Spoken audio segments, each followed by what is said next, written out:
Dear students, in this lecture we have to discuss about the use of dimensional analysis. मतलब dimensional analysis की जो study की जाती है उसका यूज क्या है, कहाँ पे यूज करते हैं. तो इस लेक्चर में हम ये स्टडी करेंगे कि डायमेंशनल एनालिसिस का यूज क्या है. तो first use is to check the correctness of physical equation. पहला जो यूज है वो ये है कि फिजिकल इक्वेशन की करेक्टनेस चेक करते हैं. Second use to establish the relationship between the related physical quantities. Related physical quantities के बीच रिलेशनशिप डेवलप करने के लिए, इस्टेब्लिश करने के लिए डायमेंशनल एनालिसिस का यूज किया जाता है. And third use is to find the conversion factor between the units of the same physical quantity in the two different systems of units. तो सबसे पहले हम पहला यूज की स्टडी करेंगे. First use of dimensional analysis is to check the correctness of a physical equation. The first use is to check the correctness of physical equation. In any equation relating different physical quantities, if the dimensions of all the terms on both the sides are same, then that equation is said to be dimensionally correct. This is called principle of homogeneity. Principle of homogeneity.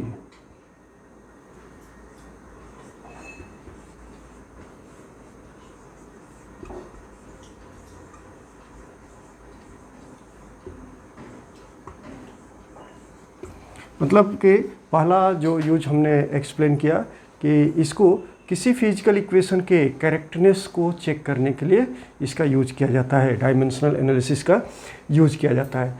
तो सबसे पहला question यह है कि physical equation क्या है.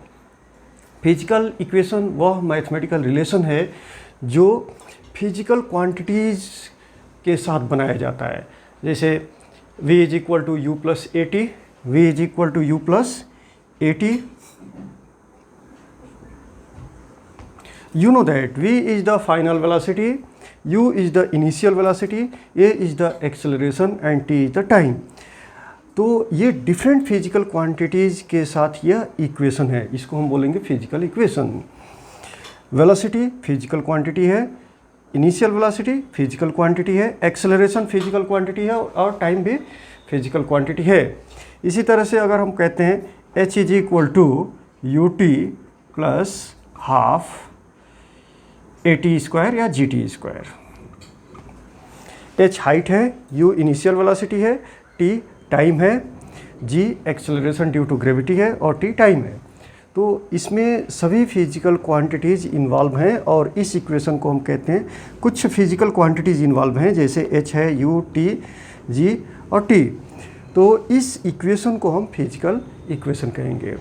इस तरह से बहुत सारे मैथमेटिकल रिलेशंस हैं जिनको हम फिजिकल इक्वेशन कहते हैं. तो सिंपल फिजिकल इक्वेशन क्या होता है, सिंपल वे में हम कह सकते हैं जो फिजिकल क्वांटिटीज़ को मैथमेटिकल इक्वेशन के फॉर्म में एक्सप्रेस किया जाता है उसी इक्वेशन को हम फिजिकल इक्वेशन कहते हैं. प्रिंसिपल ऑफ होमोजेनिटी क्या है. किसी भी फिजिकल इक्वेशन के करेक्टनेस को चेक करने के लिए डायमेंशनल एनालिसिस का यूज किया जाएगा, जिसे हम पहले फिजिकल इक्वेशन के करेक्टनेस को चेक करते हैं. v is equal to u plus a T.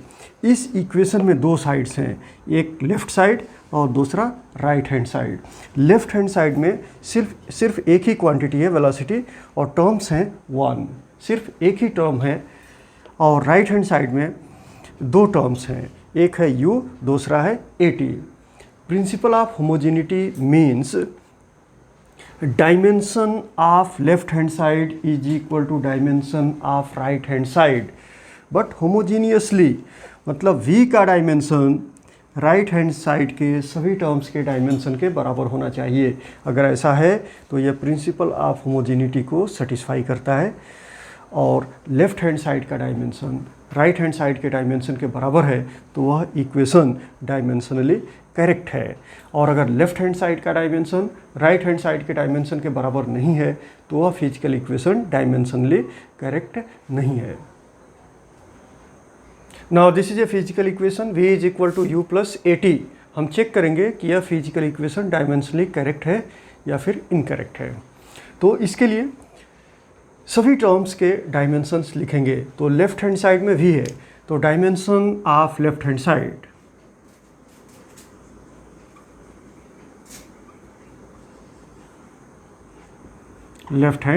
Side is equal to dimension of v, और v क्या है? v is the final velocity. तो therefore dimension of v is, you know that, l का power 1 होगा, m का power 0 होगा और t का पावर -1 होगा। इसके पहले हमने डायमेंशन फाइंड आउट किया था। नाउ डायमेंशन ऑफ u, अब राइट हैंड साइड का डायमेंशन हम फाइंड करेंगे। तो राइट हैंड साइड में दो टर्म्स हैं, एक u है और दूसरा at है। तो सबसे पहले u का डायमेंशन निकालेंगे। यू नो दैट u क्या है? u इनिशियल वेलोसिटी है। तो यहाँ हमारा डिस्कशन इनिशियल वेलोसिटी और फाइनल वेलोसिटी से नहीं है। क्वांटिटी कौन सा है? वेलोसिटी है। वेलोसिटी इज ए क्वांटिटी, चाहे वो इनिशियल है या फाइनल है। Means u is a velocity and v is also a velocity. तो what is the dimension of u? Its dimension will be l का पावर 1 होगा, m का पावर 0 एंड t का पावर -1। अब राइट हैंड साइड में एक और term है और वह है at। तो now let us we find the dimension of at। Now a is the acceleration and dimension of acceleration is l का पावर 1 होगा, m का पावर 0 रहेगा और t का पावर -2। इसका भी डायमेंशन हमने फाइंड आउट किया था।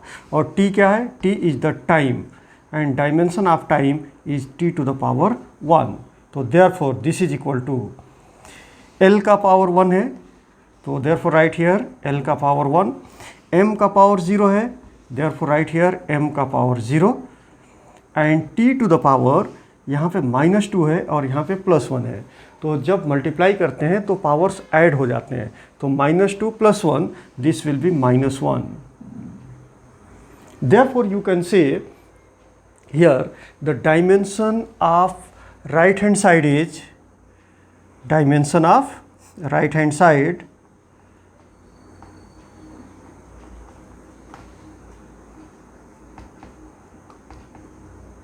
is equal to, right hand side में दो टर्म्स हैं u प्लस at। तो therefore this will be l का पावर 1, m का पावर 0, t का पावर -1 प्लस at का डायमेंशन यहाँ फाइंड किया हमने, l का पावर 1, m का पावर 0 एंड t का पावर -1। तो therefore you can see here this is the dimension of left hand side, that is l का पावर 1, m का पावर 0 है और t का पावर -1 है। तो therefore you can say dimension of left hand side is equal to dimension of right hand side. तो therefore dimension of left hand side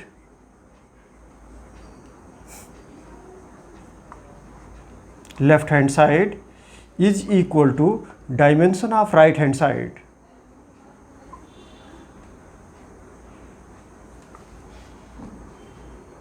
Right hand side, therefore this is dimensionally correct।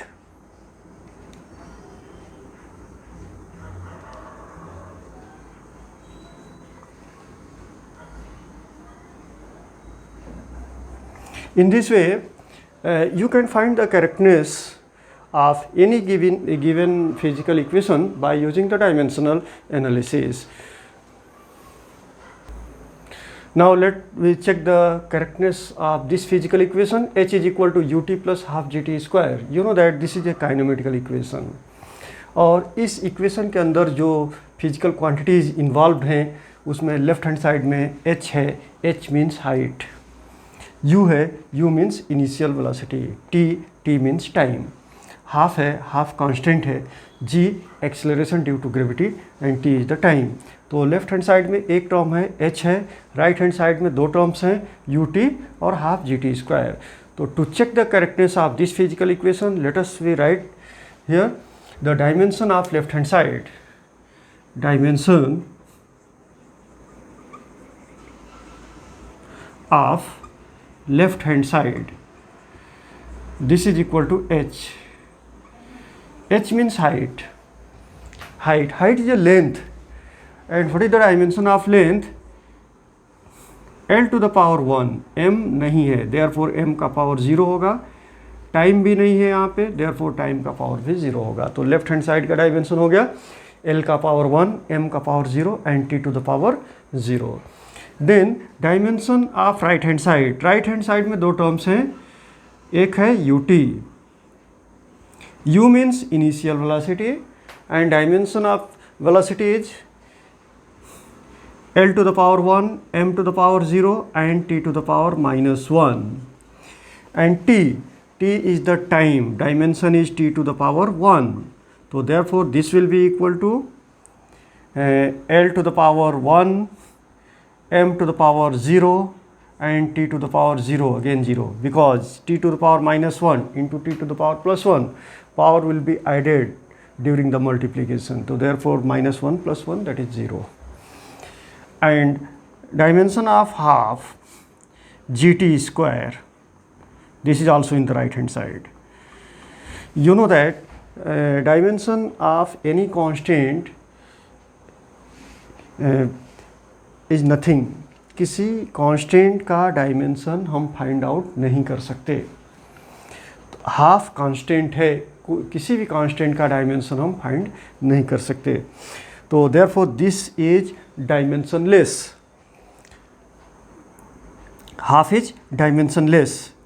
Now dimension of g is the acceleration due to gravity, and dimension of any acceleration either due to gravity or during the linear motion or during the circular motion, if there is a acceleration, then here the dimension of acceleration is L to the power 1, m to the power 0 and t to the power -2.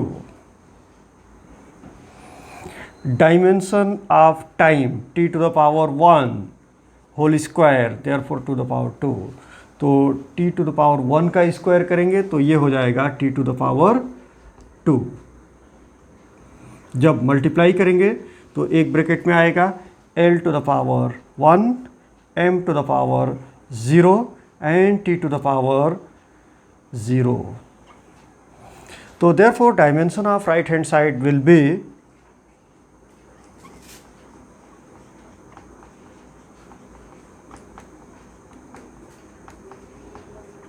dimension of right hand side is equal to dimension of ut, और dimension of ut कितना है? L का power 1, m का power 0 और t का power 0 and plus dimension of half gt square. Half constant है जो dimensionless है, gt स्क्वायर का डायमेंशन फाइंड किया, दैट इज l का पावर 1, m का पावर 0 और t का पावर 0। तो therefore you can see here dimension of left hand side is L to the power 1, m to the power 0 and t to the power 0, and dimension of right hand side is L to the power 1, m to the power 0, t to the power 0 plus L to the power 1, m to the power 0 and t to the power 0. So therefore dimension of left hand side is equal to dimension of right hand side. Dimension of left hand side is equal to dimension of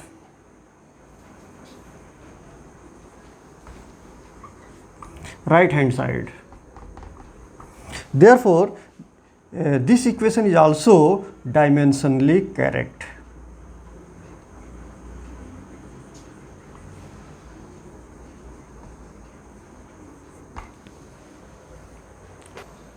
Now to check the correctness of this physical equation, v is equal to u square plus 2as. Now v is a velocity, that is a final velocity, and u is the initial velocity, a is the acceleration, s is the displacement.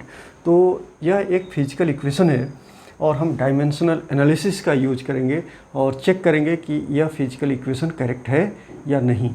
तो therefore first of all you write the dimension of left hand side.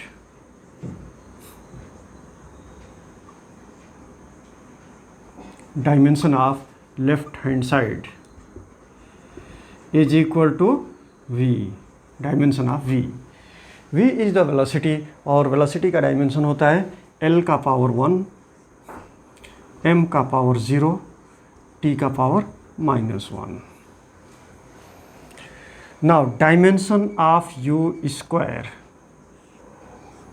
u is the initial velocity and dimension of velocity is L to the power 1, m to the power 0, t to the power -1।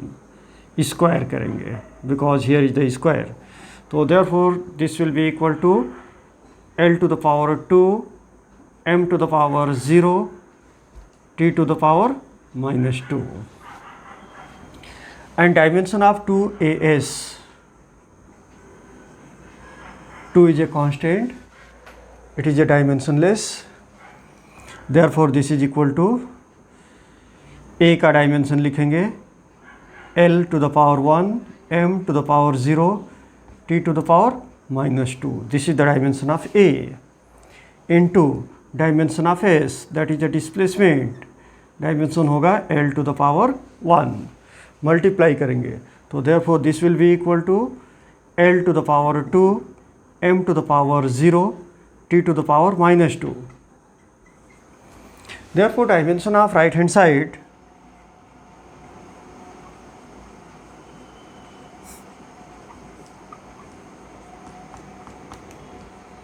Right hand side में दो terms हैं, u square plus 2as, तो u square का dimension लिखेंगे and this will be equal to l to the power 2, m to the power 0, t to the power -2 plus 2as का dimension लिखेंगे जो हमने यहाँ फाइंड किया हुआ है, l to the power 2, m to the power 0, t to the power -2। तो therefore you can compare the dimension of left hand side and dimension of right hand side. Dimension of left hand side is l to the power 1, m to the power 0 and t to the power -1, but the dimension of right hand side is l to the power 2, m to the power 0, t to the power -2 plus l to the power 2, m to the power 0, t to the power -2। तो left hand side का dimension और right hand side का dimension equal नहीं है, इसलिए यह physical equation incorrect है। तो therefore you can say dimension of left hand side is not equal to dimension of right hand side. Therefore this physical equation is incorrect.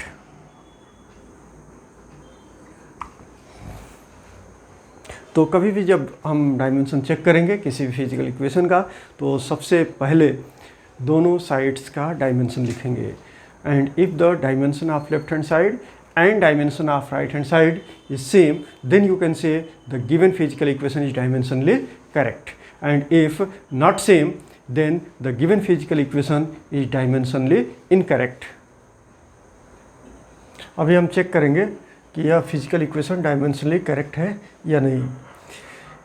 के E is the kinetic energy, kinetic energy is equal to half mv square. You know that kinetic energy is equal to half mv square. यहाँ पे m क्या है, mass है, v velocity of the body है, और half constant है। To check the correctness of this physical equation, write the dimension of left hand side and also write the dimension of right hand side. If the dimension of left hand side is same as the dimension of right hand side, then you can say the given physical equation is correct। तो अभी हम dimension लिखेंगे, dimension of left hand side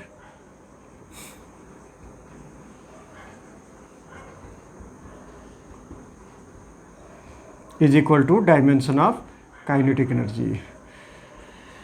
kinetic energy का dimension वही होता है जो force का डायमेंशन होता है, सॉरी, काइनेटिक एनर्जी या किसी भी एनर्जी का डायमेंशन वही होता है जो वर्क का डायमेंशन होता है, और वर्क का डायमेंशन होता है l to the power 2, m to the power 1, t to the power -2। ये डायमेंशनल फार्मूला हमने पहले निकाला हुआ है। Now dimension of half mv square,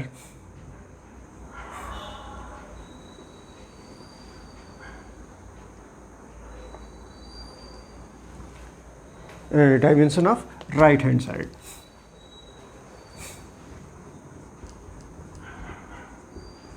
Is equal to dimension of half mv square.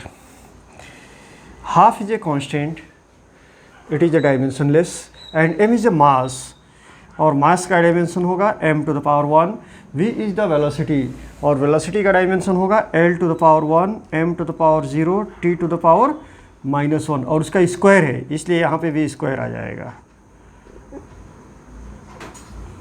और जब दोनों को मल्टीप्लाई करेंगे तो ये हो जाएगा l to the power 2, m to the power 0 and t to the power -2. This is the dimension of right hand side, and dimension of left hand side is l to the power 2, m to the power 1 and t to the power -2. So therefore by comparing you can say the dimension of left hand side is same as a dimension of right hand side. So therefore this physical equation is dimensionally correct. Dimension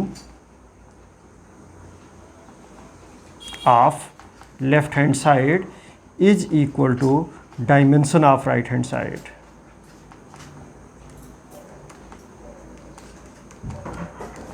Therefore this physical equation is dimensionally correct.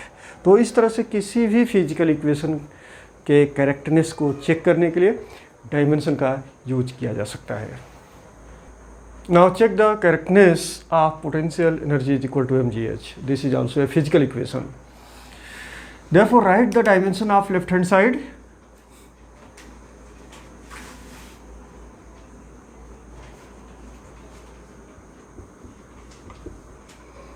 This is equal to potential energy, और potential energy का dimension वही होगा जो work का dimension होगा, that is l to the power 2, m to the power 1, t to the power -2. Dimension of right hand side,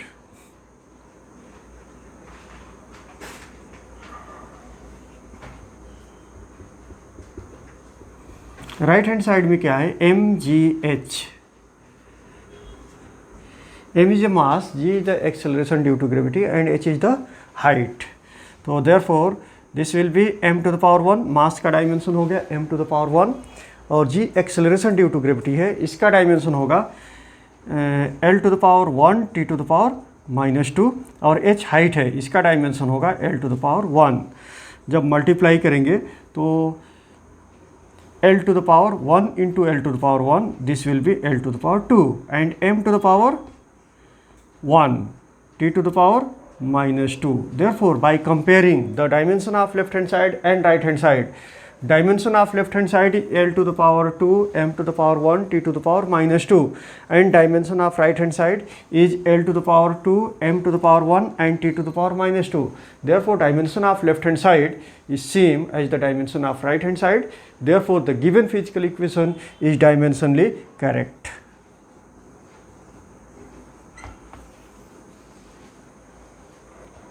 Second use of the dimensional analysis is to establish the relationship between the related physical quantities.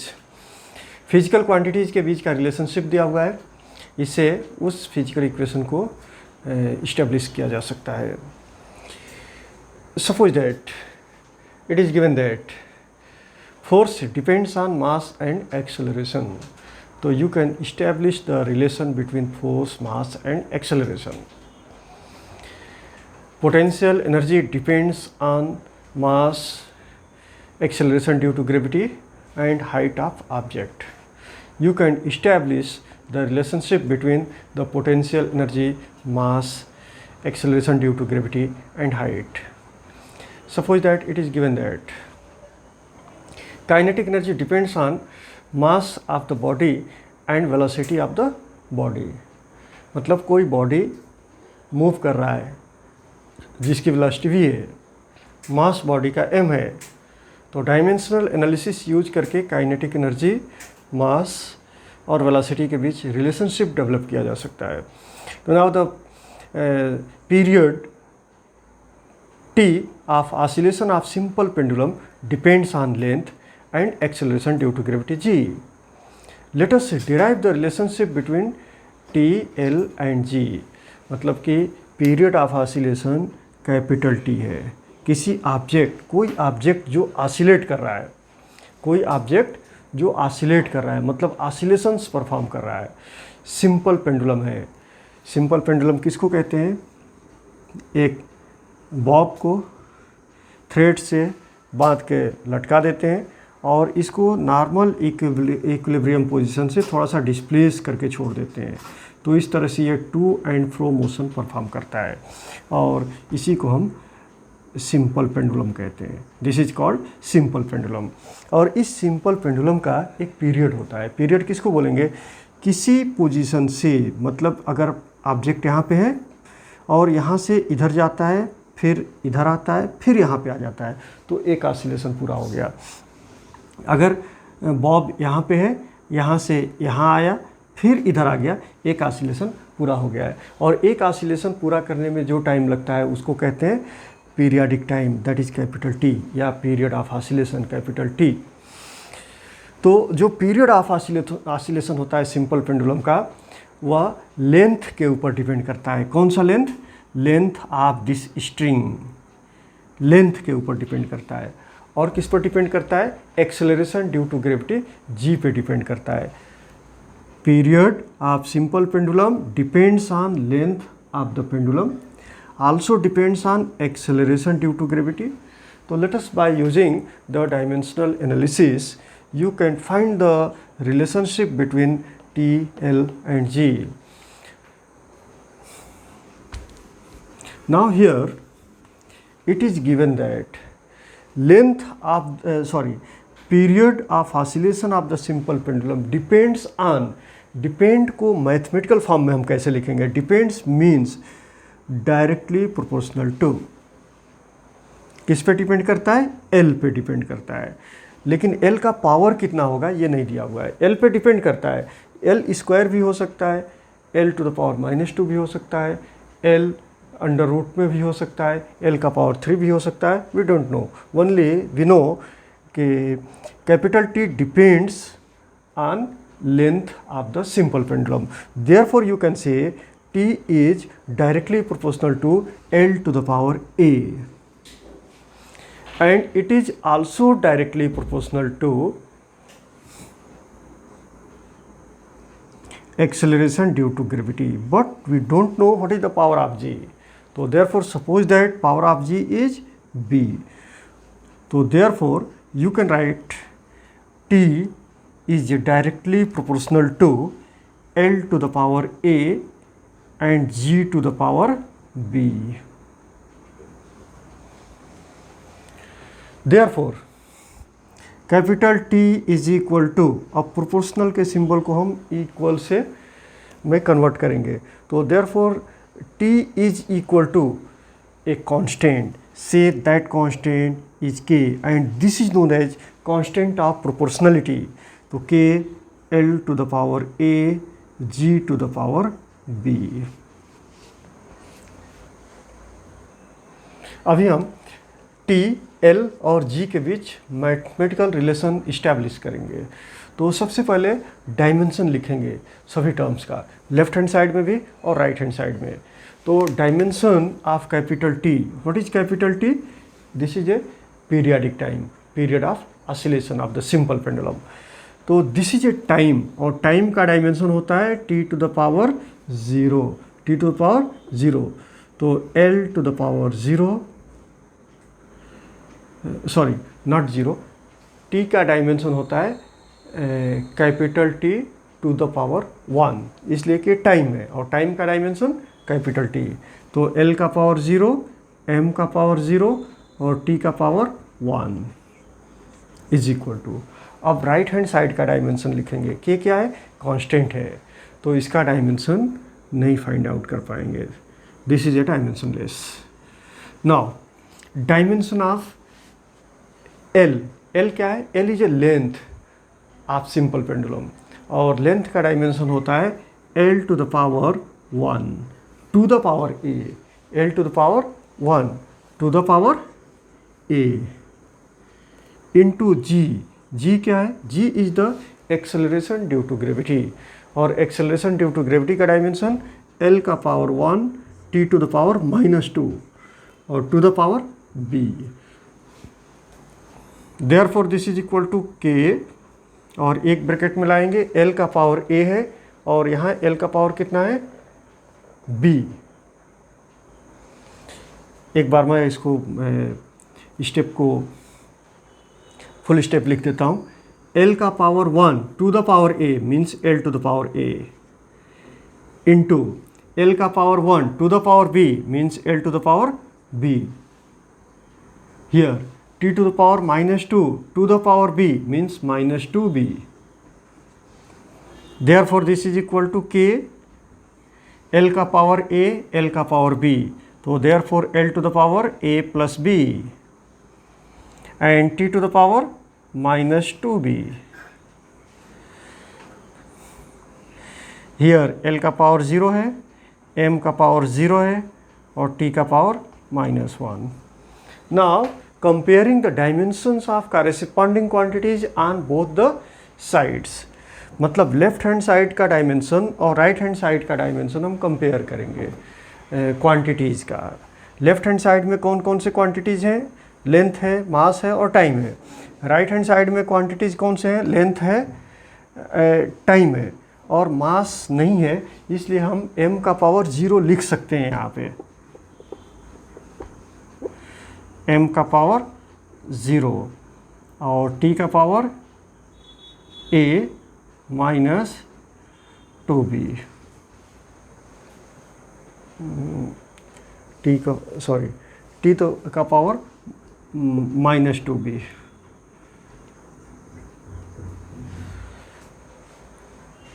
Now, equating powers of physical quantities in left hand side and right hand side.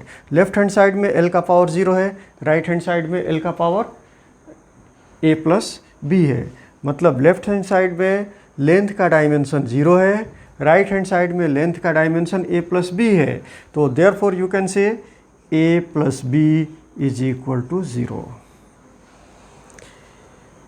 अब यहाँ t का dimension है -2b और t का dimension है -1, तो therefore -2b is equal to -1।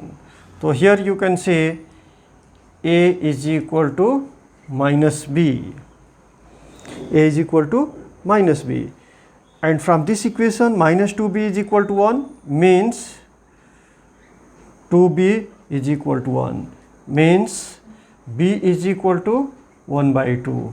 तो b हो गया 1/2। तो a कितना होगा? इस इक्वेशन का हम यूज करेंगे।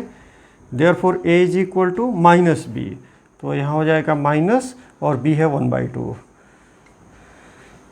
तो therefore a is equal to -1/2 and b is equal to 1/2।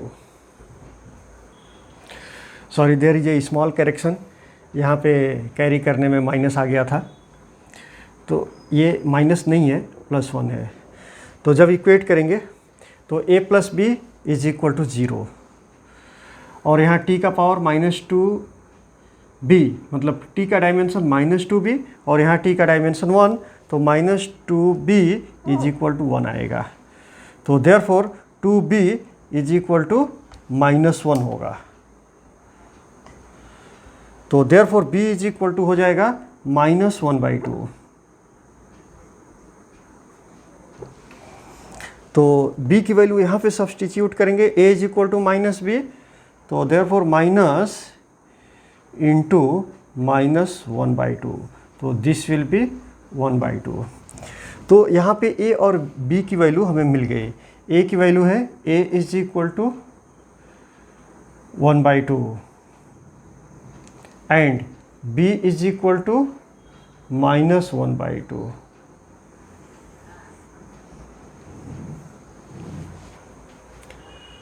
Now therefore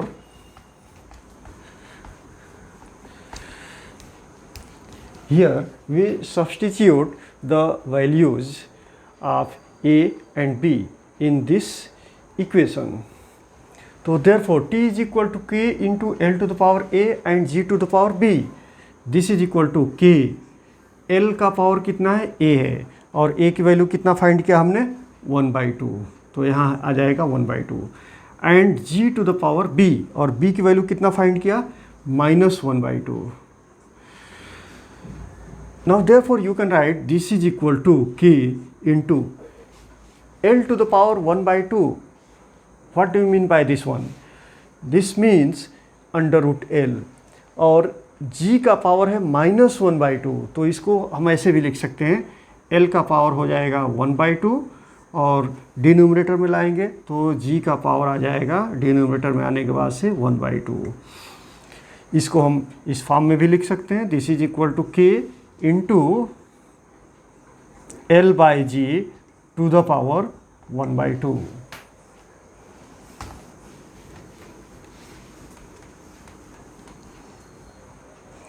one by two means जैसे a का पावर है 1/2, तो इसको हम लिख सकते हैं under root a.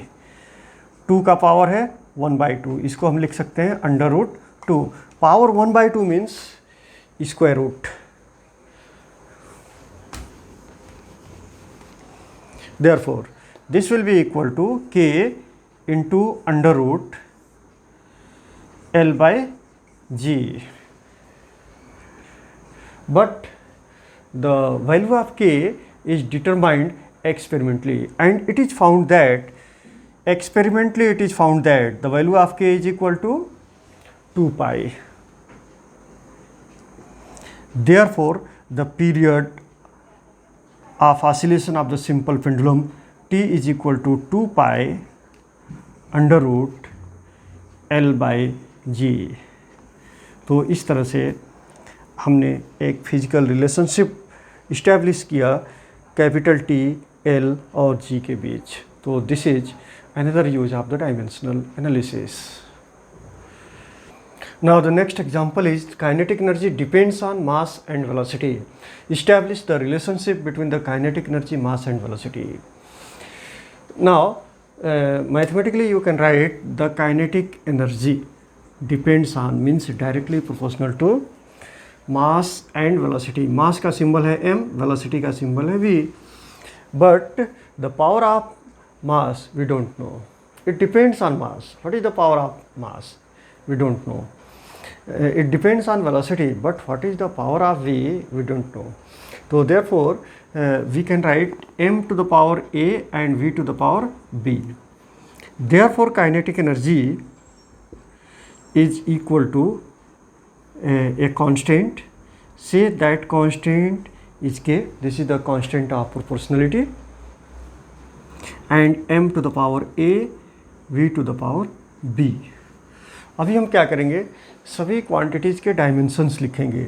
Left hand side का डायमेंशन लेफ्ट हैंड साइड में और राइट हैंड साइड का डायमेंशन राइट हैंड साइड में. तो dimension of kinetic energy is L to the power 2, m to the power 1 and t to the power -2 is equal to constant is dimensionless, m is the mass, तो m का power है a, v is the velocity, dimension of velocity is L to the power 1, t to the power -1 और इसका power है b. Therefore this is equal to k into m का power a,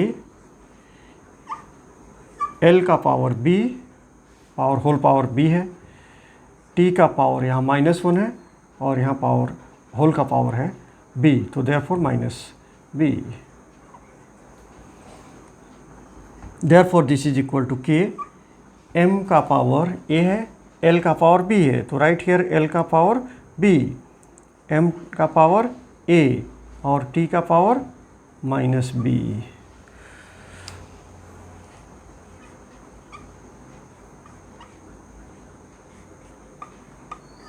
Now equating the dimensions of related quantities in left hand side and in the right hand side. तो left hand side में L का power 2 है, right hand side में L का power b है. मतलब कि लेफ्ट हैंड साइड में लेंथ का डायमेंशन 2, राइट हैंड साइड में लेंथ का डायमेंशन b. तो therefore dimension must be same. तो therefore b is equal to 2. m का पावर a है और यहाँ m का पावर 1 है, तो therefore a is equal to 1। अगर इसका भी हम यूज करते हैं तो यहाँ t का डायमेंशन -b और यहाँ t का dimension -2 means b is equal to 2, जो हमने पहले फाइंड आउट कर लिया है। Therefore, using these values in this equation,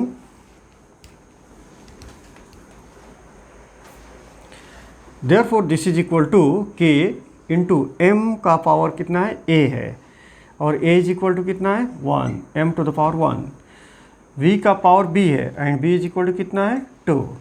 तो therefore kinetic energy is equal to k into m का पावर 1 और v का पावर 2। लेकिन जनरली इक्वेशन में पावर अगर 1 है तो उसको नहीं लिखते हैं। ये अंडरस्टूड है कि m का पावर कुछ भी हमने नहीं लिखा है, इसका मतलब m का पावर 1 है।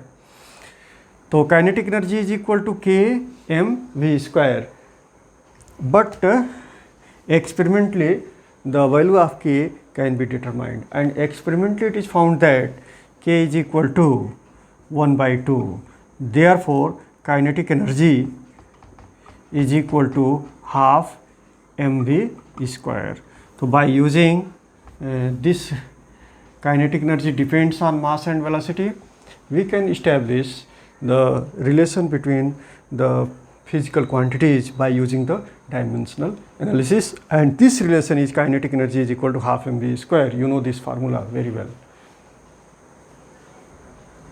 Now this is the third example. Potential energy depends on mass of the body, acceleration due to gravity and height from the surface of the earth। जैसे कोई ऑब्जेक्ट है जिसका मास m है, तो इसकी पोटेंशियल एनर्जी कितनी होगी। पोटेंशियल एनर्जी, इस ऑब्जेक्ट की पोटेंशियल एनर्जी किस पे डिपेंड करेगा। Potential energy in 3 physical quantities के ऊपर डिपेंड करेगा, जिसमें मास है। अगर ऑब्जेक्ट का मास ज़्यादा है तो इसकी पोटेंशियल एनर्जी ज़्यादा होगी। एक्सेलरेशन ड्यू टू ग्रेविटी, तकरीबन अर्थ पर इक्वेटर और पोल पे वेरिएशन तो होता है, लेकिन जनरली हम डिफरेंट प्लेसेस पे एक्सेलरेशन ड्यू टू ग्रेविटी को 9.8 कंसिडर करते हैं। हाइट पे जाने के बाद से acceleration due to gravity decrease होता है, अर्थ के सेंटर के तरफ जाने में acceleration due to gravity decrease करता है। तो इस तरह से मास पे डिपेंड करता है potential energy, acceleration due to gravity पे डिपेंड करता है, और height from the surface of the earth पे भी डिपेंड करता है। ऑब्जेक्ट को जितने हाइट पे ले जाएंगे उसका पोटेंशियल एनर्जी इंक्रीज करेगा। तो by using the dimensional analysis let us we establish the relationship between the potential energy, mass, acceleration due to gravity and height of object from the surface of the earth. So therefore potential energy depends on, means directly proportional to mgh, but we don't know what is the power of m, what is the power of g and what is the power of h. So therefore suppose that power of m is a, power of g is b and power of h is c. Therefore potential energy is equal to a constant, say that constant is k, this is constant of proportionality, and m to the power a, g to the power b and h to the power c. To find the relationship, let us we write the dimensions of every quantities in left hand side and also in the right hand side. You know that dimension of potential energy is the dimension of work, same as the dimension of the work, that is L to the power 2, m to the power 1 and t to the power -2 is equal to k. Dimension of m to the power a, m is the mass, therefore m to the power a. Dimension of g, L to the power 1, t to the power -2 whole to the power b, तो यहाँ power b आ जाएगा और यहाँ power b आ जाएगा। h क्या है, h is the height, और height का डायमेंशन मीन्स लेंथ का dimension, this is to the power c। Therefore this is equal to k, और l का पावर है b और यहाँ पावर है c, तो l का पावर हो जाएगा b प्लस c। m का पावर a है, तो therefore m to the power a, और t का पावर है -2b। Then we equating the dimensions of left hand side and right hand side. अब लेफ्ट हैंड साइड और राइट हैंड साइड के dimension को हम इक्वेट करेंगे। तो यहाँ l का पावर b प्लस सी है और यहाँ l का पावर 2 है। तो therefore b plus C is equal to 2। यहाँ m का पावर a है, means dimension of m is a and here dimension of m is 1। तो therefore a is equal to 1। Here the power of t is minus 2b and power of t is minus 2. So therefore minus 2b is equal to minus 2, means b is equal to 1. So a is equal to 1 and b is equal to 1. a is equal to 1, b is equal to 1. इस equation का हम use करेंगे। b plus C is equal to 2, तो b is equal to 1, तो c is equal to कितना होगा? c is equal to 2 minus b and b is equal to 1, तो therefore c is equal to 1। तो ये values हमको मिल गए, a is equal to 1, b is equal to 1 and c is equal to 1। Let us substituting the values of a, b and c in this equation. Therefore this is equal to k m to the power a, that is 1, g to the power b, that is 1, h to the power c, that is 1. So therefore you can write this is equal to k m g h, and k is constant. Its value we can find by using the dimensional analysis. To find the value of k, we can use the experimental method, and experimentally it is found that k is equal to 1. Therefore potential energy is equal to mgh. In this way